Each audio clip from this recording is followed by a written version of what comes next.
வணக்கம் அன்புக்குரிய நேயர்களே, இன்றைய கேள்விக்கு என்ன பதில் நிகழ்ச்சிக்கு உங்களை அன்போடு வரவேற்கின்றோம். இன்று நம்மோடு இணைந்திருக்கின்றார் விடுதலை சிறுத்தைகள் கட்சியினுடைய துணை பொதுச் செயலாளர் திரு ஆதவ் அர்ஜுன் அவர்கள். கேட்பதற்கு நிறைய இருக்கிறது, அவரிடம் கேட்கலாம். சார் வணக்கம். வணக்கம். எப்படி இருக்கீங்க? Good, always. விடுதலை சிறுத்தைகளையே நீங்க தான் ஆட்டி படைக்கிறீங்களாமே, இப்போ கண்ட்ரோல் பண்றீங்களாமே, அப்படியா? அதாவது ஒரு கற்பனை கதைகளை வந்து எப்பயுமே வந்து கேட்டு பழகிட்டேன். கிட்டத்தட்ட ஒரு 3 எலெக்ஷனில் கேம்பெயினில் ஒர்க் பண்ணிட்டு தான் இங்கே வந்தேன் நான். பொதுவாக வந்து ஒரு கட்சியோடைய அனைத்து முடிவுகளையும் வந்து தலைமை தான் வந்து எடுப்பார், தலைவர் தான் வந்து எடுப்பார். தலைவருக்கு அப்புறம் வந்து அதோட செயல் திட்டங்களை வந்து அதற்கேற்ற குழுக்களையும் அதற்கேற்ற பணிகளையும் வந்து அமைக்கும் பொழுது, ஸோ கேம்பெயின் ப்ரோக்ராம் ஆகட்டும், அதோடைய டிசைனை வந்து தலைவரோட அப்ரூவோட சேர்ந்து ஃபீல்டுக்கு வந்து கொண்டு போகக்கூடிய வேலை வந்து என்னுடைய வேலை. என்ன ஐடியாலஜிக்கலாக என்ன தேவைகளோ, மக்களுக்கான பிரச்சனைகள் வந்து தலைமையும் கட்சியும் வந்து எது சொல்லுதோ அது செய்யக்கூடிய ஒரு ஒரு ஒரு கட்சியில் இருக்கக்கூடிய எனக்கான பணியை நான் செஞ்சுட்டுங்கிறது ரொம்ப தெளிவாக இருக்கிறேன். ஏன்னா நீங்கள் கட்சியில் சேரும்போதே ஃபர்ஸ்ட் நிறைய கேள்விகள் வந்தது. இவரே திடீர்னு விசிகேல வந்து சேர்றாரு. இவர் வந்து நீங்கள் முதல்ல திராவிட முன்னேற்ற கழகத்தோட ஒர்க் பண்ணிட்டு இருந்தீங்க, இஃப் ஐம் நாட் ராங்.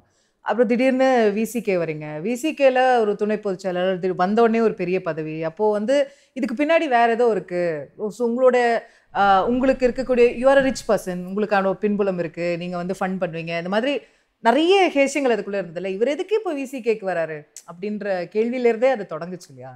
விசிகேக்கு ஏன் வரக்கூடாது ஆக்சுவலாக? ஸோ அங்கேயே வந்து ஒரு டிஸ்கிரிமினேஷன் மைண்ட் செட் இருக்கக்கூடிய தாட்ஸை தான் நான் பார்க்குறேன். ஆக்சுவலாக 2015 2021 வரைக்கும் டிஎம்கேயோட கேம்பெயின் ப்ரோக்ரஸில் ஒர்க் பண்ணிட்டு இருந்தேங்கிறது எல்லாத்துக்கும் தெரியும். ஸோ அது முடிக்கிறதுக்கு முன்னாடியே 2020 டிசம்பர்லேயே நான் வந்து விசிகே வந்து நான் ஒர்க் பண்ண வருவேங்கிறத நான் பதிவு பண்ணியிருக்கேன். அது வந்து தலைவர் திருமாவளவனும் பதிவு பண்ணியிருக்கிறார் ஆரம்பத்தில். ஸோ எலெக்ஷன் முடிஞ்ச உடனே வாய்ஸ் ஆஃப் காமன்ஸ்ங்கிற நிறுவனத்தை வந்து உருவாக்கணும். அது எலெக்ஷன் மற்றும் பாலிசி மேக்கிங் பண்ணக்கூடிய ஒரு நிறுவனமாகவும் இருக்குது. ஸோ அதில் வந்து அரசு எப்படி, நான் நேயர்களுக்கு புரியறதுக்காக கேட்குறேன், பிரசாந்த் கிஷோர் மாதிரி அந்த நிறுவனம் மாதிரியா? அங்கேருந்து வெளியே வந்தவங்க, அதாவது 2021 எலெக்ஷன் கேம்பெயினில் ஒர்க் பண்ணவங்க வெளியே வந்தவங்களை வச்சு வந்து ஒரு டீம் வந்து கிரியேட் பண்ணோம். ஸோ வந்து அப்போ வந்து நானும் தலைவர் அவர்களும் பேசிகிட்டு இருக்கும் பொழுது பார்ட்டியை வந்து அடுத்த கட்டத்துக்கு கொண்டு போகணும். ஸோ எப்படி 21 கேம்பெயின் ஒர்க் பண்ணீங்களோ அதேமாரி நம்ம வந்து ஒர்க் பண்ணணும் அப்படின்னு சொல்லிட்டு தான் வந்து ஃபர்ஸ்ட் வாய்ஸ் ஆஃப் காமன்ஸ் தான் வந்து ஒர்க் பண்ணோம். ஸோ முதல்ல நீங்கள் வந்து விசிகேக்கு ஒரு ஆலோசகராக ஸ்ட்ராட்டஜிஸ்டாக வரீங்க. ஆமாம். ஸோ அப்போ வந்து ஒர்க் பண்ணும் பொழுது ஃபர்ஸ்ட் அவார்ட் ஃபங்க்ஷன் ஆகட்டும் 2022. ஸோ அது முடிஞ்சு தான் வந்து ஒரு வெல்லும் ஜனநாயகம் மாநாடை வந்து கட்சி வந்து டிக்ளேர் பண்ணும்போது அதை வந்து ஒருங்கிணைத்ததில் வந்து நம்ம ஒரு முக்கிய பங்காற்றணும். கிட்டத்தட்ட 20-25% மக்களுக்கு வந்து இன்னும் கல்வியும் வேலைவாய்ப்புலையும் எல்லா இடத்துலையும் உரிமைகள் பாதிக்கப்படும் பொழுது நம்மளுடைய கேம்பெயின் வந்து இங்கே வந்து பெஸ்ட்டாக உருவாக்கலாம், அதுக்கான ஃப்ரீடம் இருக்குது, தலைவர் வந்து அதுக்கான சுதந்திரத்தை வந்து கொடுப்பாருங்கிற ஒரு நம்பிக்கையோட வந்து இங்கே இணைஞ்சேன். உங்களோட இன்ஃப்ளூயன்ஸ் கட்சியில் அதிகமாக இருக்குது அப்படின்னு சொல்கிறதுக்கான மற்றும் ஒரு காரணம் உங்களுடைய பின்புலம். நீங்கள் ஒரு பெரிய தொழிலதிபருடைய மருமகன். அப்போது உங்களுக்கான ஒரு பணம் இருக்குது, பொருளாதார பின்புலம் இருக்குது. அப்போ இதெல்லாம் கட்சியில் ஒரு பெரிய இன்ஃப்ளூயன்ஸ் இருக்குது. அப்போ நீங்கள் தான் வந்து ஒரு கண்ட்ரோலிங் ஃபிகராக இருக்கீங்க அப்படின்ற விமர்சனங்கள் ஆகும். இல்லை, பொதுவாக என்னை பற்றி நான் நிறைய இடத்துல பதிவு பண்ணியிருக்கேன். என்னுடைய வாழ்க்கை வந்து நான் வந்து அடிப்படையில் ஒரு ரொம்ப சாதாரண விவசாய குடும்பத்தில் பிறந்து வர்றேன். அரசு தமிழ் வழி கல்வியில் படித்த மாணவன் நான். என்னுடைய திருமணத்துக்கு அப்புறம் ஒரு தொழிலதிபராக இருக்கும் பொழுது அந்த தொழில்களுக்கும் இன்னைக்கு வரைக்கும் சம்மந்தமே கிடையாது. நான் அதை பதிவு பண்ணிக்கிறேன்.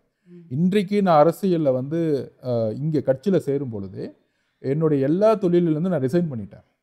என்னுடைய எல்லா தொழிலும் ரிசைன் பண்ணி இன்றைக்கு பரவலா இருக்கிற பேச்சு உங்க மாமனாரோட தொழிலுக்கும் உங்களுக்கு எந்த சம்பந்தமும் கிடையாது. ரெண்டாவது, இன்னைக்கு நான் உருவாக்கக்கூடிய நிறுவனங்களிலிருந்து நான் விடுபட்டு நான் ரிசைன் பண்ணிட்டு வந்துட்டேன். ஸோ அவருடைய தொழில், அவருடைய பணபலம், இல்லை அவருடைய தொழிலதிபருங்கிற ஒரு விஷயம் வந்து என்ன என்னைக்குமே பாதிப்புக்கு உட்பட்டு கிடையாது.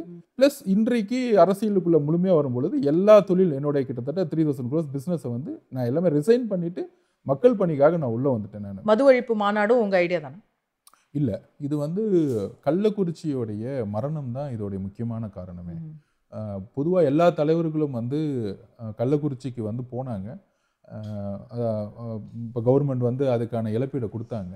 பட் ஆனால் இவருடைய பயணம்ங்கிறது ஒவ்வொரு வீட்டுக்கும் இறந்த எல்லா வீட்டுக்குமே போனார். கிட்டத்தட்ட 50 வீட்டுக்கு மேலே அவர் போகும்பொழுது பாதிக்கப்பட்ட மக்கள் வந்து தலித் மக்கள் வந்து அதில் வந்து அதிகம், 70-80% வந்து அது அதிகம்.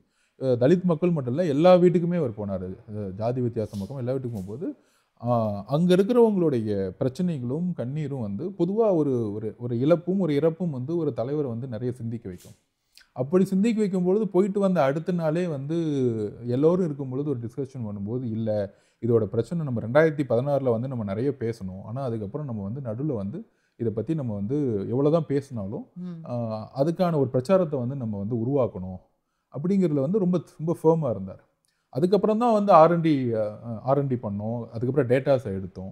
டேட்டாஸ் எடுத்து ப்ரெசன்டேஷனை ரெடி பண்ண சொன்னார். அதுக்கப்புறம் ரெடி பண்ண பிறகு அவர் அதில் நிறைய கரெக்ஷன்ஸ் பண்ணி நம்ம வந்து மது மற்றும் போதை ஒழிப்பு மாநாடு வந்து நம்ம நடத்தி ஆகணுங்கிறத ஒரு இங்கே நடந்த ஒரு ப்ரொட்டஸ்ட் போராட்டம் போடும்போது அவரே டிக்ளேர் பண்ணிட்டாரு. ஸோ அவருடைய வழிகள் மட்டும் இல்லை, எங்களுடைய நாங்களும் கள்ளக்குறிச்சி போகும்போது முடிவெடுத்து நீங்க செயல்படுத்துறீங்க. இல்லை, அவர் முடிவு கட்சியே செயல்படுத்துது, ஆதவர்ஜுனா மட்டும் செயல்படுத்த முடியாது. அதில் வந்து அந்த பயண திட்டங்களை வகுக்கிறதுனால வந்து என்னுடைய பெயர் வந்து நேச்சுராகவே இல்லையா. நான் மாநாடு பண்ணும்போது ஒருங்கிணைப்பாளராக இருந்தோம். விசிகேவுடைய வந்து ஒரு ஒரு ஒரு நேச்சராக இருக்கக்கூடிய கட்சி. இப்போ வந்து அவர் வந்து ஒரு பணம் வேணும்னு சொன்னால் கூட கியூஆர் கோடை கொடுத்துட்டு நீங்கள் எல்லாரும் பண்ணுங்கன்னு சொல்லும்போது தமிழ்நாடு முழுசுங்கிறது கியூஆர் கோடில் பணம் வந்துடும். ஆதவர்ஜுனா வந்து இதுக்கு ஃபுல்லாக கொடுத்து தான் வந்து விசிகே வந்து வளரணும்னு கிடையாது. இது வந்து ஆல்ரெடி வளர்ந்து இன்னுமேட்டு அடுத்த லெவலில் வளரக்கூடிய ஒரு கட்சியாக பரிணமிச்சிட்டு இருக்கு. அதில் எல்லா தலைவர்களும் சேர்ந்து உருவாக்கி தான் நம்ம வந்து இந்த கேம்பெயினை வந்து ரன் பண்ணிட்டு இருக்கோம்.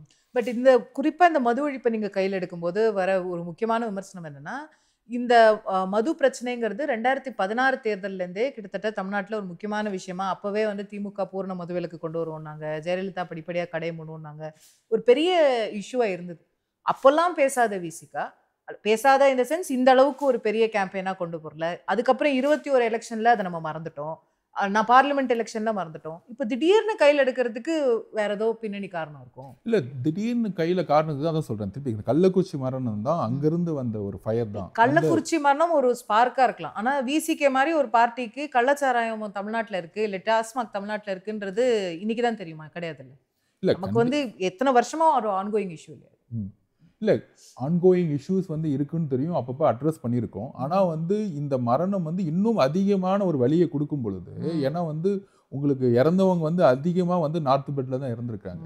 இப்போ வட மாவட்டத்தில் இறக்கும் பொழுது இவர் போகும்பொழுது அங்கே இருக்க மக்களுடைய பிரச்சனை வந்து அன்னைக்கு தான் பயங்கரமாக எக்ஸ்போஸ் ஆகுது. தெரியாமல் இல்லை, ஆனால் அது வந்து ஒரு கேம்பெயினாக மாற்றணும், பிரச்சார திட்டத்தை மாற்றணுங்கிற ஒரு தாட் வந்து அப்போ தான் உருவாகுது. இந்த கள்ளக்குறிச்சி மரணங்கிறத அவர் யோசிக்க வைக்குது. அப்போ அதாவது இந்த கொஸ்டினை ஏன் முன்னாடி கேட்கல, இந்த கொஸ்டினை ஏன் வந்து நீங்கள் அன்னைக்கே சொல்லுங்க கூட இன்னைக்கு இந்த கொஸ்டின் நியாயமா இல்லையா? அதுதான் அது ரொம்ப நாளா நியாயமா தான் இருந்திருக்கு. இவ்வளவு நாளா உங்க அது ஏன் இங்க இருக்கக்கூடிய கட்சிகள்லாம் வந்து இது வரைக்கும் முன்னெடுக்கல? இல்ல, எல்லாரும் இப்ப 16ல அட்லீஸ்ட் விசிகேல 2016ல எல்லாருமே மது ஒழிப்பு பேசுனீங்க. 2021ல யாருமே மது ஒழிப்பு பேசல. சடனா ஏதோ தமிழ்நாட்டுல டாஸ்மாக் எல்லாம் மூடிட்ட மாதிரி எல்லா கட்சியும். இல்ல, அதுதான் அவர் உணர்றாரு. அது இப்ப அவரு ஒரு தவறுகள் வந்து பண்ணிருக்கோம் இல்லைங்கிறதோட அவர் இன்னைக்கு உணர்றாரு. நம்ம வந்து முன்னாடியே அந்த முன்னிலைத்தை பண்ணிருக்கலாம், நம்ம ஏன் பண்ணல, அதோடைய பிரச்சனை தான் கள்ளக்குறிச்சி மண்ணில் இவ்வளோ சாவு. அப்போ இன்னுமேட்டும் நம்ம வந்து டைவர்ட் ஆகக்கூடாது, நடுவில் வந்து நம்ம வந்து இது பேசாமல் விட்டது வந்து பெரிய தவறாங்கிறது அவர் ஃபீல் பண்ணியிருக்கிறார். அப்படிதான் வந்து அவர் வந்து அட்ரஸ் பண்ணியிருக்கிறார். இப்போ வந்து ஆரம்பத்தில் வந்து போராட்டல, இப்போ வந்து நம்ம வந்து அட்ரஸ் பண்ணிட்டு இருக்கோம். இந்த பிரச்சனைகள் இருக்கு, கவர்மெண்ட் சரி செய்யுங்க, அதுக்கு மாநாடு பண்றோம். அந்த மாநாடுல எங்களுடைய கோரிக்கைகள் என்ன, என்னுடைய அறிவுறுத்தல், எதிர்காலத்தில் அந்த கோரிக்கைகள் நிறைவேறணும்னா அதுக்கப்புறம் போராட்ட களத்தை அவர் உருவாக்குவார். ஸோ ஒவ்வொரு ஸ்டெப்பாக தான் ஒரு கேம்பெயின் ப்ரோக்ராம்ஸ் நீங்கள் அரசு அறிவுறுத்துறோம், இதை கேட்கலன்னா போராட்டம் அடுத்து இருக்கு அப்படிங்கிறதா நீங்கள் சொல்லும்போது, இந்த இஷ்யூ இன்னைக்கு நீங்கள் திமுக கூட்டணியில் பயணிச்சுட்டு இருக்கிறீங்க. தொடர்ந்து ஒரு 2-3 தேர்தலாக அவங்களோட இருந்து நல்ல வெற்றிகளையும் பெற்றுக்கிறீங்க. இப்போ இந்த மாதிரி விஷயத்தை கையில் எடுத்து டாஸ்மாகை மூடுங்க அப்படின்லாம் நம்ம பேசணும்னா அவங்கள அது தப்பா எடுத்துக்க மாட்டாங்களா? இது ஒரு விரிசல் உருவாக்காத? இந்த டிஸ்கஷன்லாம் கட்சிக்குள்ள வரவே இல்லை. சரி, நீங்கள் 2 தெளிவு பண்ணிங்க. கவர்மெண்ட்டோடைய பாலிசிஸை விசிகே கட்சி, விடுதலை சிறுத்தைகள் கட்சிங்கிறது ஒரு தனிப்பட்ட கட்சி. கூட்டணிங்கிறது ஒரு எலெக்ஷன் சிஸ்டத்துக்காக உருவாக்குனது. ஆல்ரெடி நிறைய தட்டி பதிவு பண்ணியிருக்கிறாரு. பிஜேபிங்கிற ஒரு சித்தாந்தத்தை எதிர்க்கிறதுக்காக இந்த கூட்டணியை உருவாக்கணும். அந்த கூட்டணியில் அதுக்காக தான் பயணிக்கிறோம். ஆனால் ஒரு பிசிகேங்கிற ஒரு கட்சி வந்து தன்னுடைய சுய அடையாளத்தை வந்து இழந்துட முடியாது. ஒரு கவர்மெண்ட்டோடைய பாலிசி தவறுன்னு வரும்பொழுது நம்ம வந்து அதுக்கான கொஸ்டின்ஸை கேட்டு தான் ஆகணும். ஸோ இது வந்து கவர்மெண்ட்டுக்கு எதிராங்கிறது கிடையாது, திமுகவுக்கு எதிரான கிடையாது. திமுகவுடைய கொள்கைகளே உங்களுக்கு வந்து கவர்மெண்ட்ல வந்து பாலிசிஸ்ல வந்து ஷிஃப்ட் ஆகாம இருக்கும். அது அதுக்கு வலியுறுத்தக்கூடிய அதுக்கு காரணம் திமுக முதலமைச்சர், திமுக அமைச்சர்கள் தானே. இல்ல அதை வலியுறுத்தக்கூடிய பொறுப்பு விசிகேக்கு இருக்கு. அதுதான் அவர் சொல்றாரு. ம். கவர்மெண்ட் ஃபார்ம் ஆன பிறகு இது வந்து திமுக தலைமையிலான கூட்டணியை தவிர விசிகே வந்து அமைச்சரவையில் இல்ல. ம். திமுகவுடைய அமைச்சரவை எடுக்கக்கூடிய முடிவுக்கு விசிகே பொறுப்பெடுத்துக்க முடியாது. மக்களுடைய பிரச்சனைகளையும் மக்களுடைய உணர்ச்சிகளையும் அட்ரஸ் பண்ண முடியாத கட்சி கால நீரோட்டத்துல காணா போயிடும். ம், ம். இப்போ ஒரு பொது பிரச்சனைக்காக நான் திமுக அரசு வலியுறுத்துறேன், அதுக்காக மக்களுக்காக போராடுறேன்னு சொல்றதுக்கும், அந்த போராட்டத்துல அதிமுகவும் பங்கேற்கலாம் அப்படின்னும் போது ஒரு பொலிட்டிக்கல் கலர் அது எடுக்குது. பொலிட்டிக்கல் கலரே கிடையாது. இப்ப வந்து நீட்டுக்கு எதிராக வந்து போராடும் பொழுது தமிழக அரசு வந்து அனைத்து கட்சி கூப்பிடும்போது அதிமுகவையும் கூப்பிடுறாங்க. அந்த பொலிட்டிக்கல் மெச்சூரிட்டி வேணும். இது வந்து ஒரு காமனான பிரச்சனை. திமுகவும் வரலாம், அதிமுகவும் வரலாம், அனைத்து கட்சியும் கூட்டு வரலாம். மதவாத ஜாதி சக்திகளை தவிர எல்லா கட்சியும் வரலாங்கிறத தெளிவா பதிவு பண்ணியிருக்கிறார். அதுல வந்து அதிமுக தான் மட்டும் வரலன்னு சொல்ல. அது மீடியா வந்து இன்டர்ப்ட் பண்றாங்க. இல்ல இப்போ நீங்க தெளிவா பாமக வேண்டாம், பிஜேபி வேண்டாம்னு சொல்றீங்க. அவங்க இன்ஃபேக்ட் பாமக மது கொள்கையில ரொம்ப காலமா பேசிட்டு இருக்கிறவங்க, மது ஒழிப்பு பேசிட்டு இருக்கிறவங்க. பிஜேபியும் இன்னைக்கு பூரண மதுவிலக்கு வேணும்னு தான் சொல்றாங்க. கொள்கையில ஒத்துதா இருக்காங்க இந்த கொள்கையில. ஆனா அவங்க வராதீங்கன்றீங்க. ஆனா அதிமுக வரலான்றீங்க. இப்போ you clearly there's a political message இல்ல. நான் இவங்களோட கூட்டணி சேர வாய்ப்பே இல்ல. இவங்கள கூப்பிட மாட்டேன். ஆனா இவங்களோட சேர வாய்ப்பு இருக்கு. அதனால இவங்கள கூப்பிடுறேன். இல்ல அப்படி இல்ல. ரெண்டு ஐடியாலஜி வந்து ஒரே ஒரு ஐடியாலஜில ஸ்ட்ராங்கா இருக்கும். Common ideology. அதாவது ஈக்குவாலிட்டி அப்படிங்கிற ஒரு ஐடியாலஜில ரொம்ப ஸ்ட்ராங்கா இருக்கும். அதுதான் பேஸ். கட்சியோட பேஸ் வந்து ஈக்குவாலிட்டிங்கிறத பேஸ் பண்ணி தான் கட்சி. ஆக்சுவலா எல்லோரும் சமங்கிற சொல்லக்கூடிய ஒரு ஐடியாலஜி. அந்த ஐடியாலஜிக்கு சம்பந்தம் இல்லாத ரெண்டு கட்சிகள், அதுல வந்து பிஎம்கேயோடைய கடந்த கால வரலாற்றுல அவர் பதிவு பண்ணியிருக்கிறாரு. அதனால இந்த ரெண்டு கட்சியை பொறுத்த இது வரைக்கும் வந்து நீங்க திருப்பி திருமாவளவன் அவர்கள் சொல்றாரு, இது வந்து தேர்தல் அரசியலுக்கான மாநாடு கிடையாது. அப்ப இதுல தேர்தல் அரசியல் இல்ல, ஒரு இஷ்யூ பேஸ்டா தான் இணையறோம் போது இந்த இஷ்யூல பாமகவும் ஒண்ணு தானே. இல்ல இந்த இஷ்யூங்கிறது ஒண்ணு. ஆனா கடந்த காலத்தோடைய பாதிப்புங்கிறது ஒண்ணு இருக்குல்ல. அதுல வந்து கேடர்ஸ் வந்து சொல்றேன். அப்போ இட் இஸ் நாட் இது வந்து பியூர்லி மது ஒழிப்புக்கான மாநாடு இல்ல, இதுல அரசியல் இருக்கு. இல்ல மது ஒழிப்பு மாநாடு வந்து மதுவுக்கு எதிரானாலும் நாங்க தெளிவா இருக்கிறோம். இல்லாம இல்ல, மது மட்டும் போதைக்கும். ஆனா சில ரெண்டு கட்சிகளை தவிர, மதமும் மற்றும் ஜாதி ரீதியான கட்சிகளை தவிர, அவர் வந்து இது வந்து ஒரு பேசிக் பார்ட்டி ஸ்டாண்ட். அது இந்த பார்ட்டி ஸ்டாண்டை வந்து மாற்ற முடியாதுங்கிற ரொம்ப தெளிவா இருக்கிறாரு. அதனால வந்து அவங்களுடைய பிரச்சாரம், அவங்க மது ஒழிப்புக்கான பிரச்சாரம் தொடர்ந்து அவங்க தொடரட்டும், வாழ்த்துக்கள்னு சொல்லிட்டார். ஆனா சேர்ந்து வந்து பிரச்சாரத்தை உருவாக்க முடியாதுங்கிறதுக்கான காரணங்கள் பொதுவா தமிழகத்துல இருக்கும் எல்லாத்துக்கும் தெரிஞ்ச ஒரு விஷயம்.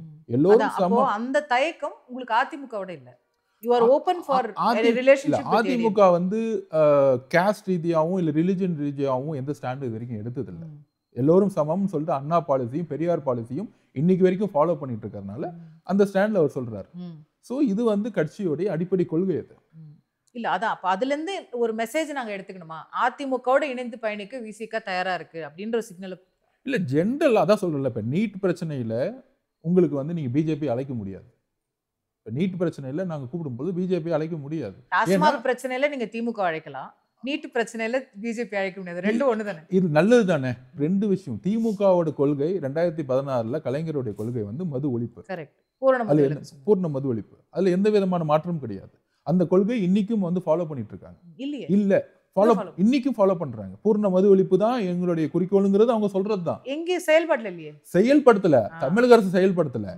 ஆனா அது வலியுறுத்தும். கனிமொழி அவர்கள் இந்த எலெக்ஷனுக்கு முன்னாடி தந்தி டிவியில் பேட்டியில சொல்றாங்க, நீங்க மது ஒழிப்பு கைவிட்டுட்டீங்களான்னு கேட்கும்போது 2016ல சொன்னோம், ஆனா மக்கள் அதை ஏத்துக்கல, அதனால 21ல சொல்லல. இல்ல அது அப்போ அது கிட்டத்தட்ட அதை கைவிட்டுட்டாங்கன்ற ஒரு இல்ல. 2016ல மது ஒழிப்புக்காக வந்து அன்னைக்கு வந்து மக்கள் கைவிடல. அது வந்து நான் திருத்த பாக்குறேன் நானு. ஏன்னா நடுவுல வந்து உதயநிதி அவர்கள் கூட வந்து பிரச்சாரத்தை சொல்லியிருந்தாரு. அது தவறு. அன்னைக்கு வந்து விடுதலை சிறுத்தைகள் கட்சியும் கம்யூனிஸ்ட் தோழர்களும் கூட்டணி வச்சு வெளியே போயிட்டாங்க. மக்கள் நல கூட்டணியை உருவாக்கணும். மக்கள் நல கூட்டணியோடைய பிரிவு தான் திமுகவுடைய ஓட் பேங்கோட இழப்பு.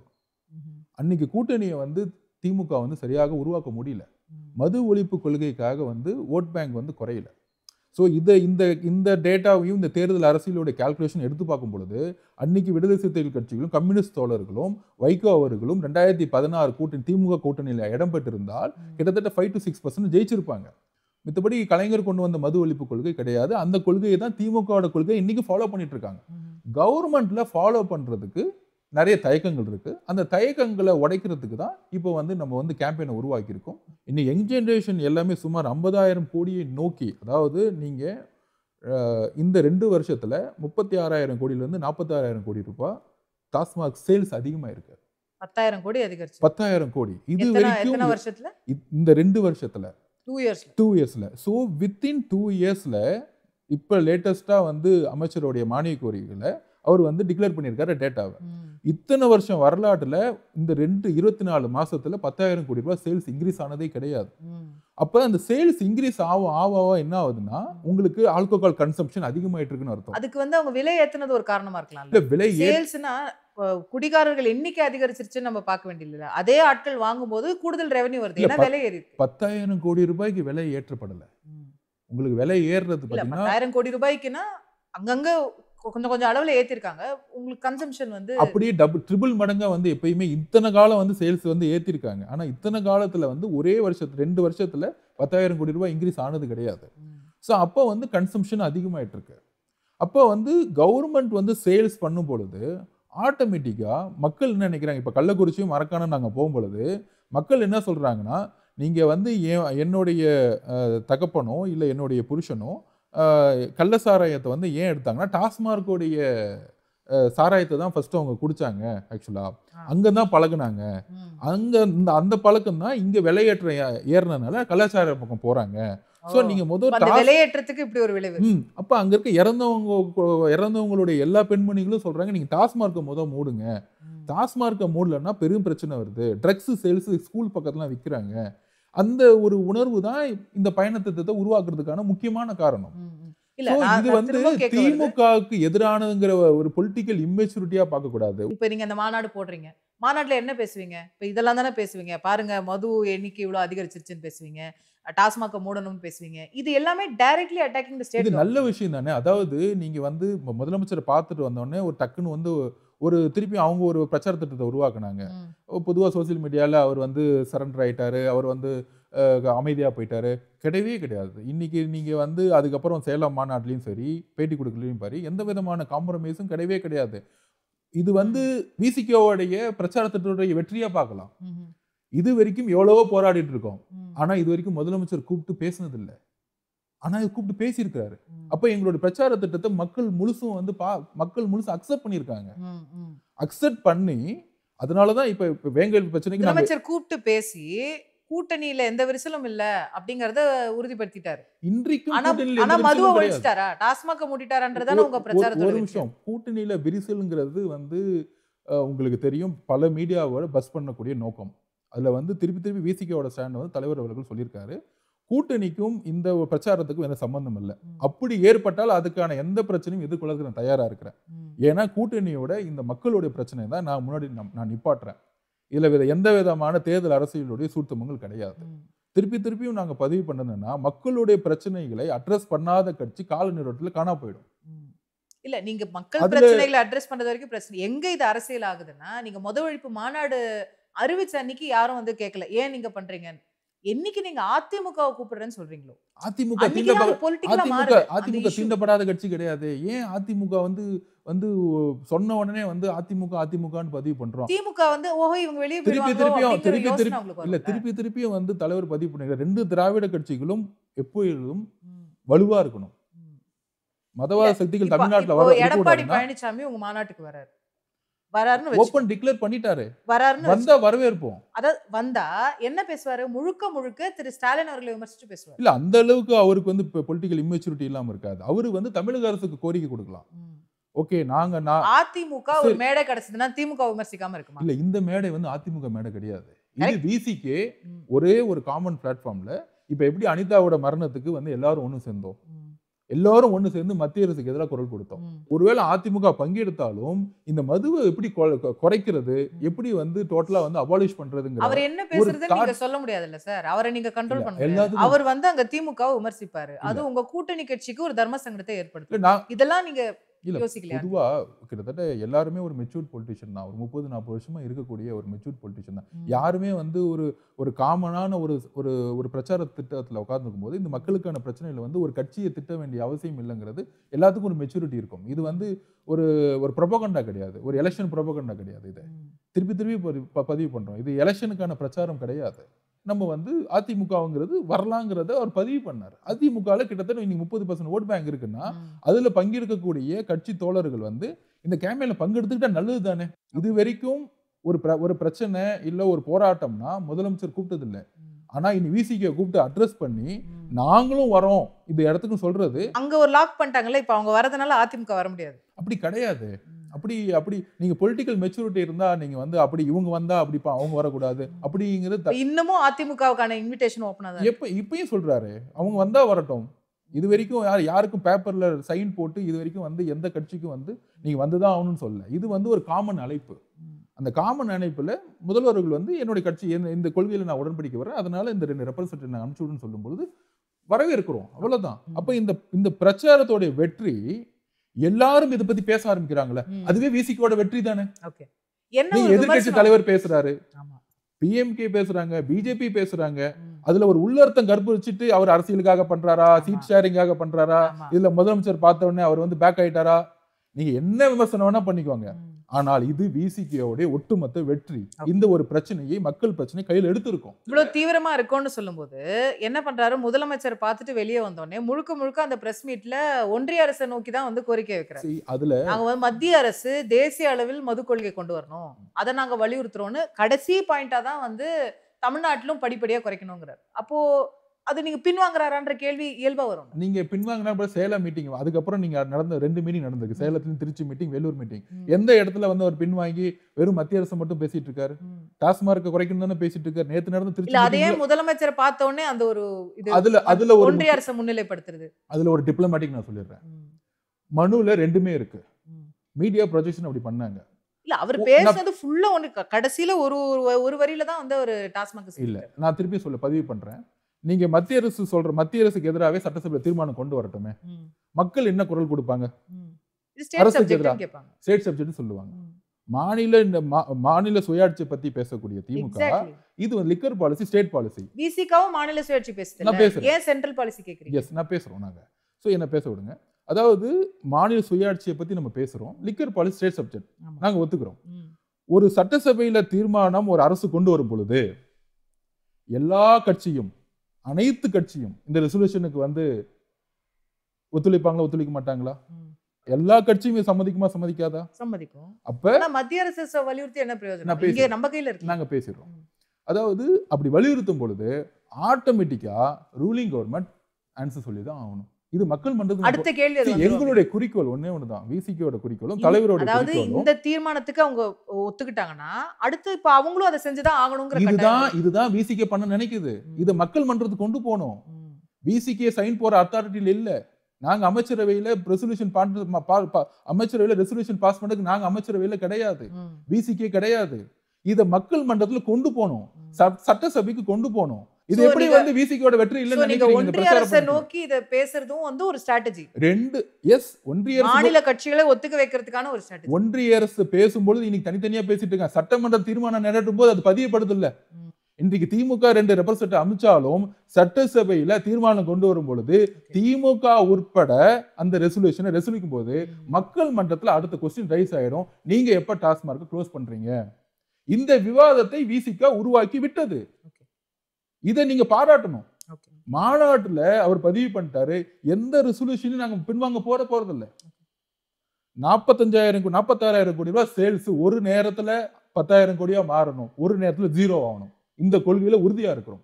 அதே மாதிரி தேசிய கொள்கையிலையும் கடுமையா அமல்படுத்துங்க. தேசிய கொள்கையில மத்திய அரசு சொல்லட்டும், காமன் சிவில் கோட் கொண்டு வரணும்னு சொல்லும் பொழுது இதே ஒரு தேசிய கொள்கையை வலியுறுத்துங்க. அவங்களுக்கு வலியுறுத்துறோம். ஏன் இந்தியா கூட்டணியில் இருக்க தலைவர்களுக்கும் வலியுறுத்துவார், தவறு கிடையாது. நாளைக்கு ராகுல் காந்தி சாரை பார்க்கும்போது நாங்க வலியுறுத்துவோம். முக்கியமான இன்னொரு விமர்சனம் என்ன வைக்கிறாங்கன்னா, விசிக வந்து இவ்வளவு நாள் இருந்துட்டு ஏன் இப்போ இதை கையில எடுக்குதுன்னும் போது 2021ல உங்களுக்கு வந்து 2019ல உங்களுக்கு 2 எம்பி ஆகும்போது திமுக தேவைப்பட்டது, 2021ல 4 எம்எல்ஏ வாங்கிட்டீங்க, இப்போ 24ல உங்க சின்னத்திலேயே வெற்றி பெற்று ரெகக்னிஷன்லாம் வாங்கிட்டீங்க. இப்போ எல்லாமே உங்களுக்கு கிடைச்சிருச்சுன்னும் போது, அடுத்து நீங்க இப்போ கவர்மெண்ட்ட எதிர்க்க தொடங்குறீங்க. இப்போ நீங்க இதெல்லாம் வாங்கிட்டு, இப்போ இந்த மாரி ஒரு ஸ்ட்ராட்டஜிய முன்னெடுக்கிறீங்க. எலெக்ஷன் ஸ்ட்ராட்டஜி பண்ணணும்னு வச்சுக்கோங்களேன். அது எப்படி வேணா நம்ம தேர்தல் நெருங்க தான் நம்ம பண்ணணும். தேர்தலுக்கு இன்னும் பல காலங்கள் இருக்கு. அதாவது எவ்ரி 5 மினிட்ஸ் ஒரு ரேப் நடக்குது. இதுதான் வந்து ஒரு டேட்டா. இதுதான் வந்து இந்தியால வந்து சொல்லக்கூடிய ஒரு விஷயம். டெல்லியில நிர்பயா வந்து ரேப் பண்ணப்படுறாங்க. ஏன் நிர்பயா ரேப் பண்ண பிறகு நீங்க ரேப் பத்தி பேசுறீங்க அப்படின்னு நீங்க கொஸ்டின் கேட்க முடியுமா? ஒரு பிரச்சனை அடிப்படையில் உருவாகக்கூடியதான் ஒரு வலி மிகுந்த ஒரு பிரச்சாரம். அந்த வலி மிகுந்ததுதான் கள்ளக்குறிச்சியோடைய மரணம். அது ஏன் நீங்க ரொம்ப கடந்து போறீங்கிறதா என்னோட கொஸ்டின். இது வந்து வெல் பிளான்டு எலெக்ஷன் திருப்பி கன்ஃபியூஷன் பண்ணல. நீங்க கள்ளக்குறிச்சி தான் இதுக்கான காரணம், அதுக்கான ஸ்பார்க்ன்றத சொல்லிட்டீங்க. அத நிறைய முறை தெளிவுபடுத்திட்டீங்க. அத நான் கேட்கல. பட் நீ வந்து எவ்வளவோ இஷ்யூஸ் கடந்த 5 ஆண்டுகள், 6 ஆண்டுகள், 7 ஆண்டுகள்ல இருந்திருக்கும் இல்லையா? அப்போ விசிகாக்கு வந்து தேர்தல் வெற்றிகள் வேணும் போதெல்லாம் அவங்க வந்து எதிர்க்கல. நீங்க எம்எல்ஏ வாங்கும்போது, எம்பி வாங்கும்போது, இன்னைக்கு ஒரு மாநில கட்சிங்கிற அந்தஸ்து வாங்குற வரைக்கும் திமுகவுடைய உதவி உங்களுக்கு தேவைப்பட்டிருக்கு. இப்போ அந்த அந்தஸ்து பெற்ற பிறகு நீங்க வந்து நிறம் மாறுறீங்க அப்படின்ற ஒரு மாநில கட்சி ஆனதுனால வந்து என்ன பெரிய வித்தியாசம் நினைக்கிறீங்க? இன்னைக்கு உங்களுக்கு தனி சிம்பல் இருக்கு. உங்களுக்கான ஒரு நீங்க ஒரு ரெகக்னைஸ்ட் பார்ட்டி ஆயிட்டீங்க. சோ நவ யூ ஃபீல் உங்களுக்கு ஒரு சப்போர்ட். இது வரைக்கும் இந்த மாதிரி ஒரு டெத் நடந்து நம்ம அட்ரஸ் பண்ணாம இல்லையே. இப்பதானே அந்த டெத் நடந்துச்சு. இதுக்கு முன்னாடி அந்த மாதிரி டெத் ஏதாவது நடந்து இல்ல நாங்க வந்து கடந்து போயிருக்கோமா? மரக்காணத்துல அட்ரஸ் பண்ணோம். திருப்பியும் தவறு அதிகமா நடக்கும்போது தான் இந்த அட்ரஸ் பண்றோம் நம்ம. இதோட பிரச்சனைகள் நம்ம இருப்போம். அதுதான் நான் சொல்றேன். நிர்பயாவுடைய இறப்பு வந்து மிகப்பெரிய வலி வந்து. அதே மாதிரி எவ்ரி 5 மினிட்ஸ் ரேப் நடந்துட்டு இருக்குன்னு சொல்லிட்டு இது ஒரு சாதாரண ரேப் நீ கடந்து போக முடியுமா?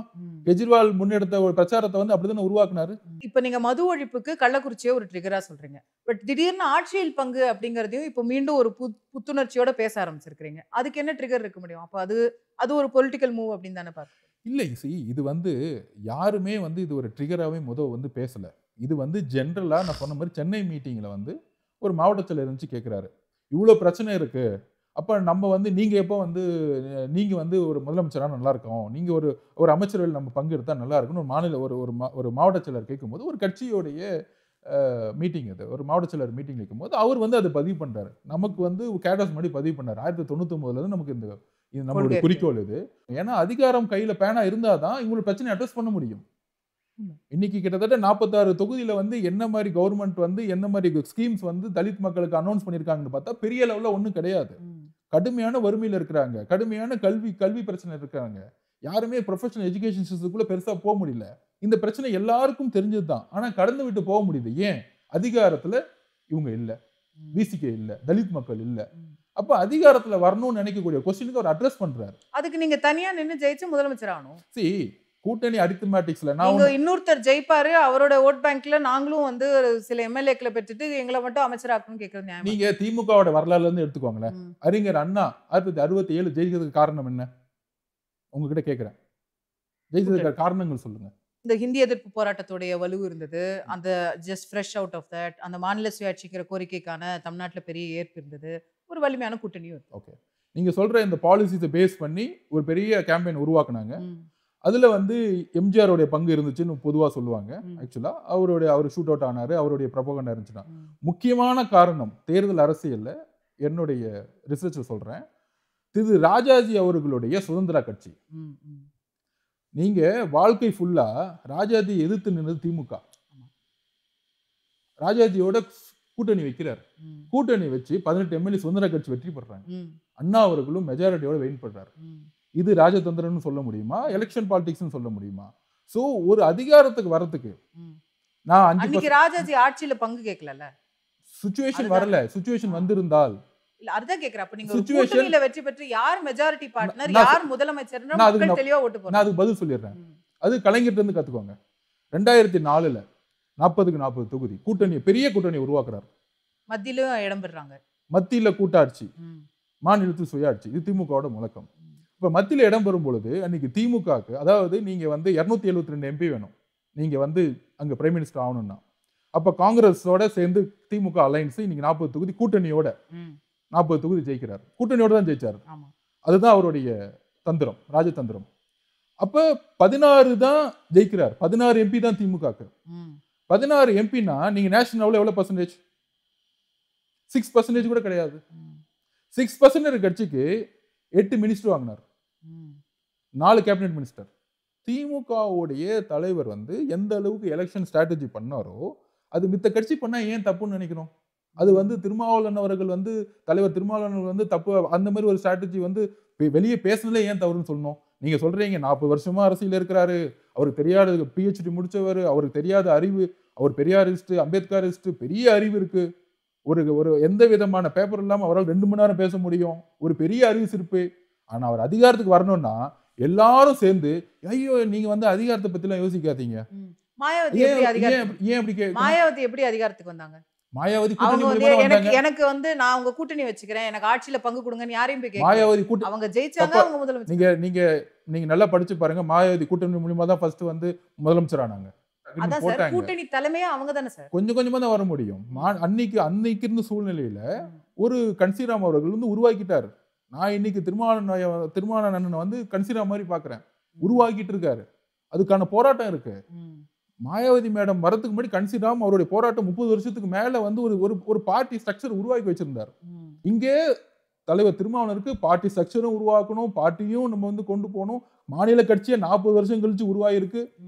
அப்ப இவ்வளவு போராட்டங்களை தாண்டி இன்னைக்கு இதெல்லாம் உங்களுடைய போராட்டம், நான் மறுக்கல. ஆனா இப்ப உங்களுக்கு ஆட்சியில பங்கு கொடுக்கணும் அப்படின்னா அதுக்கு சில காரணங்கள் இருக்கணும்ல. அதுக்கு எனக்கு ஜஸ்டிபிகேஷன் இருக்கு. இப்ப நான் திமுக இல்ல அதிமுக, நான் அந்த கட்சியோடைய தொண்டர். நாங்க என்ன நினைப்போம், எங்களுக்கு 30% ஓட் பேங்க் இருக்கு. நான் டிஎம்கே ஒரு ஏடிஎம்கே, எங்களுக்கு தான் பெரிய ஓட் பேங்க் இருக்கு. இன்னைக்கு விசிகா கடைசியா ப்ரூவ் பண்ணது கூட 2.5% ஓட் பேங்க். அது வந்து வெறும் இந்த 2 தொகுதி வாங்குறதுனால தனிப்பட்ட முறையில் 40 தொகுதி நிக்கிறதுக்கும் 234 தொகுதி நிக்கிறதுக்கும் வித்தியாசம் இருக்கு. அததான் நான் சொல்றேன். அப்ப நீங்க 40 தொகுதி நின்னு உங்களோட பலம் என்னன்னு காட்டிட்டு பாருங்க, நான் இவ்வளவு வச்சிருக்கேன், எனக்கு இவ்வளவு ஆட்சியில பங்கு வேணும்னு கேட்டா வேற. 2% இருக்கிற கட்சி இன்னைக்கு 30% இருக்கிற என் கட்சி நம்பிதான் நீங்க தேர்தலில் நிக்கிறீங்கன்னு நான் நினைப்பேன். அப்ப நீங்க என்கிட்ட ஆட்சியில பங்கு கேட்டா எப்படின்னு நான் யோசிக்க மாட்டேன். அது நான் ரிவர்ஸா உங்களுக்கு திருப்பி கொஸ்டின் கேட்கறேன். 30% வச்சிருக்கவங்க தனியா நின்று வந்து நீங்க வந்து ஜெயிச்சுட்டு போயிடலாமே. 30% வச்சிருக்கீங்கல்ல, 30% வச்சிருக்கும் போது தனியா நீங்க எதுக்கு இந்த 2%, 6%, 5% நீங்களே ஒரு கால்குலேஷன் பண்ணிக்கணும்? கூட்டணின்னு ஒண்ணு இருக்கிறதுனாலதான் 2 சீட்ல நிக்கிறோம். நீங்க தனியாவே நில்லுங்க. தனியா நின்று மேடம் ஜெயலலிதா 2014 நின்னாங்க, யார்கிட்டையும் வந்து பேசவே இல்லையே. 234 தொகுதி தனியா நின்னுலாமே. திமுகவுக்கும் நீங்க தேவை, உங்களுக்கும் திமுக அப்படி பேசுங்க. அதாவது ஒருத்தருக்கு 5% தான் இருக்கு, காங்கிரஸுக்கு 5% தான் இருக்கு. 2024 வெற்றி இப்ப மைனாரிட்டிஸ் ஓட்டு இருக்கு பாருங்க. டெல்லியில வந்து பிஜேபியா காங்கிரஸா அதுக்கான ஓட்டு தான் இது. 26ங்கிறது இங்க இருக்கு. கவர்னன்ஸ் வந்து எந்த அளவுக்கு ஃபார்ம் ஆயிருக்கு, பாலிசிஸ்ல எந்த அளவுக்கு கூட்டணி கட்சிகள் இல்லனா திமுக ஜெயிச்சிருக்க முடியாது. கண்டிப்பாக. அதிமுக எக்ஸாம்பிள் எடுத்துக்கோங்க. நீங்க 2021 ரிசல்ட் எடுத்துக்கோங்க. 33% அதிமுக உடைய. நான் கேம்பெயின்ல இருந்தேன். 21 இல்ல 2021 சொல்லிட்டு இருக்கேன். 2021 அசெம்பிளி எலெக்ஷன்ல பிஜேபி சேர்ந்தனால முதல் நாளே மைனாரிட்டி ஓட்டு டிராப். 10% அதிமுக கிடையாது, தலித் ஓட்டும் கிடையாது. அப்படி இல்லாத பொழுது 33% அந்த கட்சி உருவாகுதுன்னா அந்த கட்சியோட ஸ்ட்ரக்சர் இன்னும் வலுவா இருக்கு. இவ்வளவு பெரிய கேம்பெயின் பண்ணி 20 ஆயிடுச்சு. இல்ல அது வந்து உங்களுக்கு மத்திய அரசுக்கான எலெக்ஷன். நீங்க அப்படி பாத்தீங்கன்னா 2019ல மொத்தமே 19% தான் அதிமுக. நீ இத்தனைக்கு அம்மா முதலமைச்சரா இருந்தாங்க, ஆளுங்கட்சியா இருந்தாங்க. ஏன்னா தமிழ்நாடு வந்து பிஜேபிக்கு எதிரான ஓட் பேங்க் உருவாக்குறது. ஆனா எப்படி 2019ல 19% இருந்து 2021ல 33% ஆனாங்க. மாநில அரசியலுக்கான மக்கள் முடிவும் மத்திய அரசியலுக்கான முடிவும் வித்தியாசம் வேறு. தமிழ்நாடு மக்கள் வந்து எலக்டோரல் பாலிடிக்ஸ் ரொம்ப ரொம்ப தேர்ந்தெடுத்தவங்க. அதிமுக இன்னைக்கு ஒரு டிக்ளைனிங் ஃபோர்ஸா நீங்க நினைக்கல, வீக் ஆயிடுச்சு அப்படின்னு நினைக்கிறேன்? கண்டிப்பா இல்ல. அவங்களுக்கான கேம்பெயின் ப்ரோகிராம் உருவாக்கிட்டா அவங்களால பண்ண முடியும். அவங்களுக்கு கூட்டணி உருவாக்கினா அவங்களால பண்ண முடியும். அந்த 30% இன்னும் இருக்கு. சோ அந்த மாதிரி நீங்க சொல்ற மாதிரி இன்வெர்ட் ரிவர்ஸ் क्वेश्चन மாத்தி பண்ணுங்க. நீங்க 30% வச்சிருந்தீங்கன்னா உங்களால மெஜாரிட்டி கவர்மெண்ட் உருவாக்க முடியல. உங்களால 234 தொகுதி தனியா நிக்க முடியல. தனியா நின்னீங்கன்னா எதுக்கு இந்த ஃபைட்? நம்ம நண்பர்களா இருந்துட்டு போயிடலாம். அதாவது முதல் ஜெனரேஷன் நான் சொல்றேன் திருப்பியும் மாமன்னன் படம் மாதிரி தான். சாதாரண மக்கள் புரியுற மாதிரி சொல்லிடுறேன். இப்போ ஏன் தலைவருக்கு வந்து ஓகே அதிகாரம் அமைதியா நம்ம வந்து பங்கெடுத்து போகணும். இப்போ அடுத்த ஜெனரேஷன் கீழே இருக்க கேடர்ஸுக்கு வந்து இல்லை என் தலைவர் எப்போ வருவார், இதுக்கு மேலே என்ன உழைக்கணும். நேற்று சினிமாலேருந்து வந்தவங்க முதலமைச்சர் ஆறுன்னு சொல்றாங்க, நேற்று வந்தவர் துணை முதலமைச்சர் ஆறுன்னு சொல்றாங்க. அப்போ என் தலைவர் ஏன் இன்னும் ஆகல? அப்போ விசிகேவோடைய கட்சியோடைய கிரவுண்ட் லெவலில் இருக்கிற கேடர்ஸோடைய உணர்வை நான் அட்ரஸ் பண்றேன். அவருக்கு வந்து நான் விசிகேக்கு தான் உழைக்க So, முடியும். ஆட்சியில் பங்குங்கிறது மட்டும் இல்ல, அந்த தலித் முதல்வர்ங்கிறதுலயும் உறுதியா இருக்கு. என்ன தவறுன்னு கேட்டேன். ஏன் தலித் முதல்வர்னு அழுத்தி பேசுறீங்க? முதல்வர்னு சொல்லுங்க. ஏன் இல்ல, அது அவரோட நீங்க தான் நீங்க யூஸ் பண்ண டேர்ம் தான். by திரு ரவிக்குமார் அவர்கள்லாம் முன்னாடி பேசின டேர்ம் தான் அது. அதனால தான் அதாவது சொல்றேன். ஒரு தலித் முதல்வர் ஆகணும், by அந்த birthல இடத்துக்கு வரணும். பை பர்த்ல எந்த டிஸ்கிரிமினேஷன் இல்லாம இன்னைக்கு தலைவர் திருமாவளவருக்கு வந்து அறிவு சித்தாந்தத்துல வந்து மேலோங்குறாருன்னா அவர் வந்து காமனா எல்லா மக்களும் அக்செப்ட் பண்ணும்போது அடுத்த லெவலுக்கு போயிடுவாருங்கிறதுல ஒரு உறுதியா இருக்கிறோம் நம்ம. அது வந்து இவர் இந்த கம்யூனிட்டி அந்த கம்யூனிட்டி அப்படிங்கிறது இல்லாம இன்னைக்கு வந்து ஒரு 40 எல்லாருக்குமான வருஷம் ஒரு முதல்வர். எல்லாருக்குமான ஒரு முதல்வரை உருவாக்கணும். சரி, இப்படி சொல்லுவா ஒரு விசிகே முதல்வர். விசிகே வந்து ஆட்சியை பிடிக்கணும். விசிகேவோட ஒரு கொள்கை என்ன இருக்க முடியும்? திமுக கட்சி என்ன நினைக்கிறதுன்னு நான் பாக்குறது தான் விசிகேவோட கொள்கையா இருக்க முடியுமா? இல்ல எங்களுடைய கட்சியோட தொண்டர்களும் சரி நாங்களும் சரி விசிகே எப்படி வளர்க்கணும், விசிகே கட்சியில் இருக்கக்கூடியவர்கள் எப்படி அமைச்சராக்கணும், விசிகே கட்சியில் இருக்கிற தலைவரை வந்து எப்படி வந்து துணை முதலமைச்சராக்கணும் அமைச்சராக்கணும் தான் எங்களுடைய குறிக்கோள். திமுக என்ன நினைக்குது, திமுக அதனால வந்து கஷ்டப்படுவாங்களா, இல்ல அதிமுக என்ன நினைக்கும், மித்த கட்சி நினைக்கிறங்கிறது விசிகே வந்து கேடஸ் பார்க்க முடியாது. அப்ப இப்படி சொல்லலாமா, 2026 தேர்தல்ல ஆட்சியில் யாரு பங்கு தருகிறேன்னு சொல்றாங்களோ அவங்களோட தான் கூட்டணி? இல்ல அது வந்து திருப்பியும் வந்து பார்ட்டியோட ஸ்டாண்டு, தலைமையோட ஸ்டாண்டு, தலைமை பேசும்போதே தெரியும் உங்களுக்கு. அவர் என்ன கிளியரா சொல்லியிருப்பார், அதுக்கான கால சூழ்நிலை உருவாக்குவோம். இல்ல, ஏன்னா கால சூழ்நிலைகளை 2016ல அதுக்கான டைம் நிறைய இருக்கு. 2016ல திரு திருமாவளவன் அதுல உறுதியா இருந்தார். எங்களுக்கு ஆட்சியில பங்கு கொடுத்தாதான் கூட்டணி அப்படிங்கிறதுல. 21ல அதை கைவிட்டுட்டாரு. இப்ப 26ல மீண்டும் அதுல உறுதியா இருக்காரு. உறுதிப்பாட்டுக்கு வரும்போது அவர் சொன்னார், இந்த கேம்பெயின் டைம்ல அது பேச வேண்டிய அவசியம் இல்லை, மக்களுடைய பிரச்சனைகளை நம்ம குரல் கொடுக்க ஆரம்பிப்போம், அதுக்கான கால சூழ்நிலை கணியும் போது பேசுவோம், இன்னைக்கு மக்கள் பிரச்சனை அட்ரஸ் பண்ணுவோம். அப்ப அதிகாரத்தை நோக்கிங்கிறது வந்து ஏதோ வந்து ஒரு பவர் லாபி பண்றது கிடையாது. இங்க பல பிரச்சனைகள் இருக்கு. பவர் லாபி மட்டும் இல்ல, நீங்க இது ஒரு பார்கெனிங் ஸ்ட்ராட்டஜின்னு கூட சொல்றாங்க. பார்கெயின் எதுக்கு பண்ணணும்? கொஞ்சம் கூட நான் சீட் வாங்க. திருப்பி பதிவு பண்ணேன். 26 இப்ப 6 சீட் வாங்குன இடத்துல 16 சீட். நான் திருப்பி பதிவு பண்ணேன். ஒரு கட்சி வளர்ந்துச்சுன்னா எதுக்கு வந்து கேட்கிற இடத்துக்கு போகணும், யாரு கொடுக்குற இடத்துக்கு போகணும். இதுவே வந்து ஒரு உளவியல் வந்து என்னன்னா ஒரு ஒரு என்ன சொல்றது, ஒரு ஒரு டாமினேஷன் மைண்ட் கிடையாதா, நாங்க கொடுக்குறோம் நீங்க வாங்கிக்கோங்க. ஏன் இந்த உளவியலை உருவாக்குறீங்க? அது அந்த யதார்த்தத்தை ஏத்துக்கணும்ல. ஏன்னா அவங்க பெரிய கட்சி கொடுக்குற இடத்துல இல்ல, இங்க யாரும் பெரிய கட்சி கிடையாது. பெரிய கட்சினா 234 தொகுதி தனியா நிக்கணும். இங்க யாரும் பெரிய கட்சி கிடையாது. எல்லோரும் சேர்ந்து ஒரு அஜெண்டா படி ஒரு கூட்டணி உருவாக்கி அந்த கூட்டணி படி கவர்னன்ஸ் நடக்கணும்னு நினைக்கிறோம். அப்படி அந்த கவர்னன்ஸ்ல பாலிசிஸ் மிஸ்டேக் ஆகும்பொழுது நம்ம கொஸ்டின் ரைஸ் பண்ணி தான் ஆகணும். இப்ப முருகர் மாநாடு போடுறாங்க, குரல் கொடுத்தோம். ஏன் குரல் கொடுத்தோம்? திமுக கொள்கைப்படி நீங்க பெரியார் மாநாடு நடத்துங்க, பெரியாரோடைய மாநாடு நடத்துங்க, பெரியாரோடைய சமதர்ம கொள்கையை பத்தி பேசுவோங்க. நம்ம அது செய்யாம ஏன் நீங்க முருகர் மாநாடு நடத்தணும்னு கொஸ்டின் விசிகேல இருந்தா ஃபர்ஸ்ட் கொஸ்டின் வந்துச்சு. அதுக்கு நீங்க சொல்ல முடியுமா, இல்ல நீங்க பவர் ஷேரிங்காக இந்த கொஸ்டின் ரைஸ் பண்ணீங்கன்னு? இல்ல, கொள்கைகளை வடிவமைக்கக்கூடிய அரசியலை கவர்னன்ஸ்ல உருவாக்குங்க. பட் 26 தேர்தல் பத்தி பேசும்போது ஒரு புது பிளேயரும் வராரு.